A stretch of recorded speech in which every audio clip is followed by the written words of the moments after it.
10 సంవత్సరాలు అనుభవించారు, వాళ్ళకు పదవి లేకుండా ఊహించుకోలేకపోతా ఉన్నారు. కాబట్టి వాళ్ళు ఇప్పుడే ఏదో అయిపోయిందన్నట్టు ప్రజలను కన్ఫ్యూజ్ పెట్టే ప్రయత్నం చేస్తా ఉన్నారు. అలాంటిది ఏం లేదు. ఒకసారి మన స్పీడ్ ఎత్తుకున్నామంటే మన స్పీడ్ ఎవరు తట్టుకోవాలని చెప్పి ఈ సందర్భంగా మనవి చేస్తూ, మన గౌరవ ముఖ్యమంత్రి గారు రేవంత్ రెడ్డి గారు ఏ విధంగా పోతా ఉన్నారంటే ఇంకో 20 సంవత్సరాలు కూడా ఏ పార్టీల గురించి ఆలోచించకుండా ముందుకు పోదామని అన్ని ప్రణాళిక తయారు చేసుకుంటా ఉన్నాడు.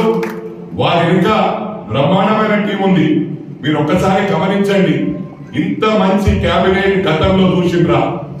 ఈ రోజు కేబినెట్ లో ఉన్న మంత్రులందరూ కూడా సబ్జెక్ట్ ఉన్న వాళ్ళు, అవగాహన ఉన్న వాళ్ళు.